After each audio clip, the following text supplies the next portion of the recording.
Going up 3-0 can be a lot different than just being up 2-1. So what's the mindset in terms of just keeping your foot on the gas against this team?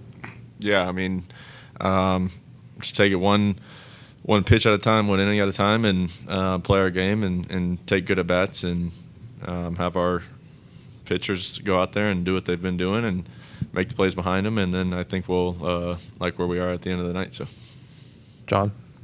What do you think it does to a pitcher, starting off a game with the power threat of Kyle Schwarber, and then what Trey Turner's doing right now, getting on base, and how that helps the rest of the lineup get going?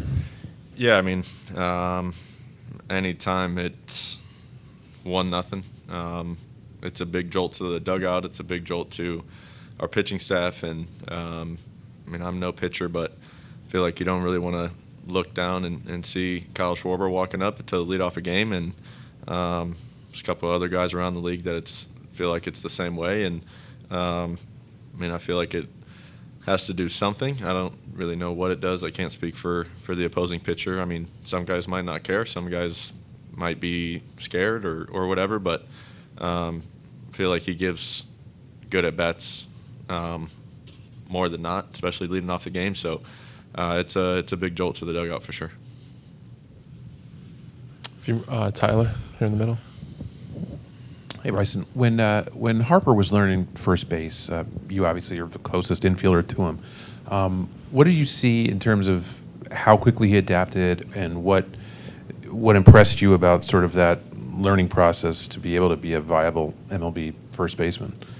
Yeah, I mean, I think he got with Bobby pretty early, and he wants to be good over there because he knows that there's 3-4 other guys that are going to throw him the ball, and he wants to be the best he could be. And he worked really hard at it. He understood how hard it was and how much responsibility goes on over there, and cutoffs and little things that I don't think a lot of people realize how hard first base actually is. So during the rehab process, I was out there every day and kind of letting him know, like, this is probably the line that you shouldn't cross over because I'll be standing right there, and you need to get it back to the base. And just little things that I don't think people really understand about first base. And he's, like I said, he's wanted to be really good at it, and he knew that it would help the team out. And he got to work right away, and him and Bobby putting in a lot of hours to go over there and make sure that he's able to do that. So your guys' friendship and relationship is well documented, and both wound up here.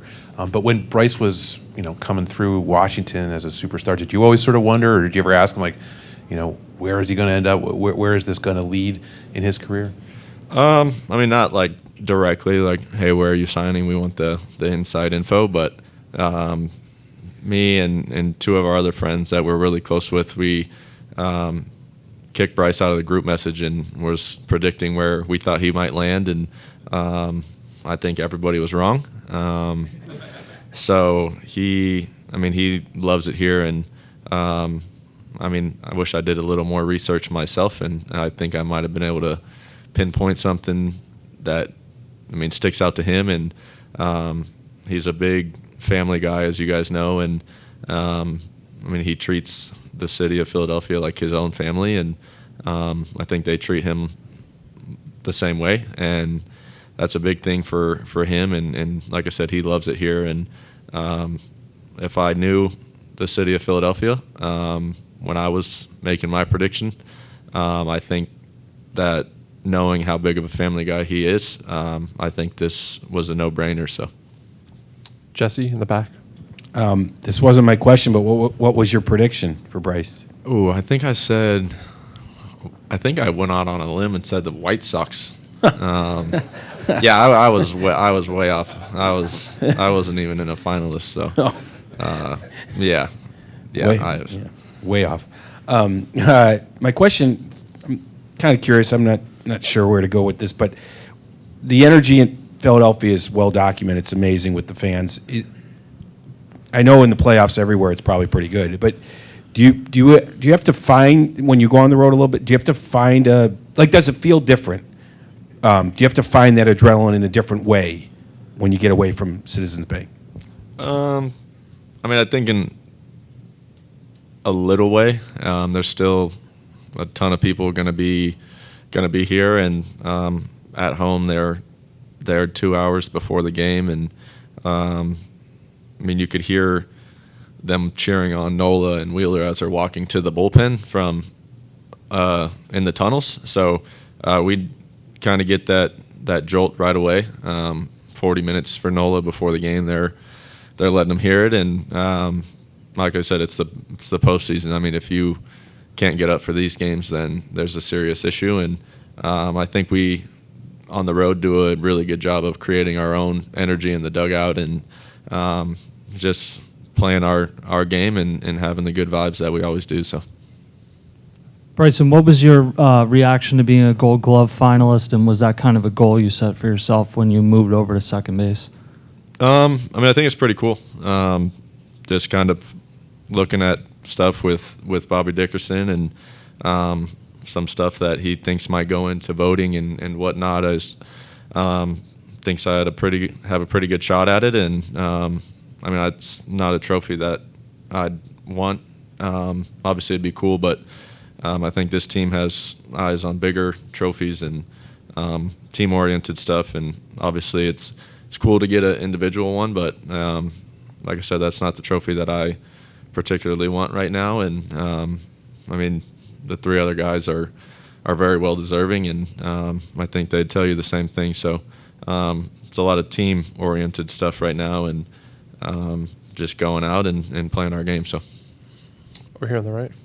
Hey, Bryson, I wonder what you think some of the adjustments were for you moving over to second. And you say it's an individual award, but you kind of made that move in part for the team. I wonder if that adds some of the satisfaction to, being a finalist.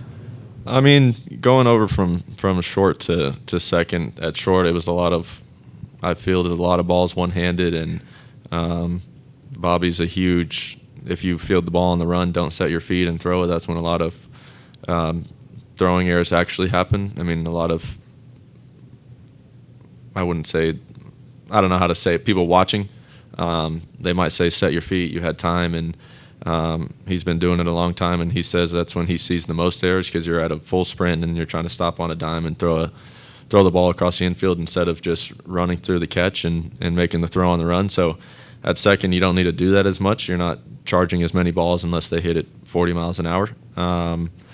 And it's a lot of two-handed stuff. I mean, double plays are two-handed. The relays are two-handed, and you back up a lot more bases at second than you would do at short. You're usually covering a base at short rather than going to back up a bunt or something like that. So really using two hands was the biggest thing for me, and I love it over there. So.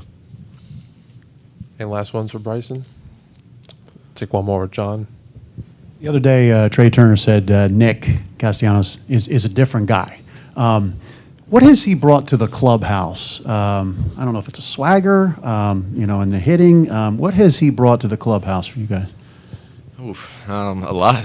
I think it's he definitely has some swag to him, and I feel like he's on the playing side a lot more in control of his at-bats, and I think he might be getting under some pitchers' skin, not swinging at the slider that their report probably says this is the out pitch, and he's laying off him for the most part. So I think he's feeling confident, and I mean, just the conversations that he brings to the clubhouse, it could be the most simple question, and you'll get a 10-minute answer, and sometimes you're like, okay, Nick, I just want to know the time, not why it's the time, but he's great, and I think everybody loves being around him, and he kind of took Rojas under his wing and helped Rojas kind of adjust to this, and it's been really good.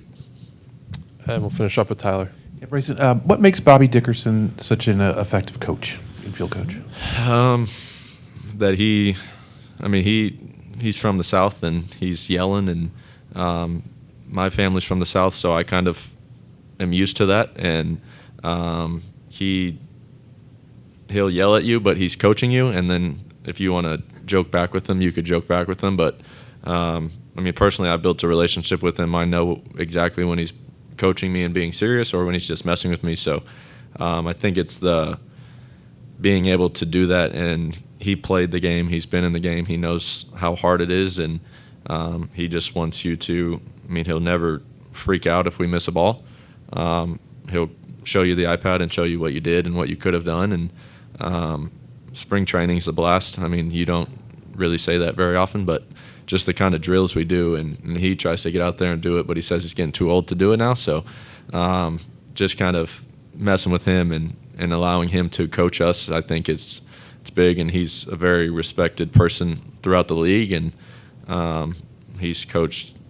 I mean, Machado's his guy, came up with him through Baltimore, and J.J. Hardy. So you kind of just look at his guys in the past, and you're like, okay, I think he knows what he's doing over there, and just kind of buying in and not fighting it, I think, is the biggest thing, and just the way he gets his point across, whether it's taking you on the side and letting you know, or screaming in front of all the people watching in Clearwater. So he does everything his own way, and I think the infield's kind of bought into his way, and it's not just his way or the highway. It's you could have the conversation, which I think helps as well.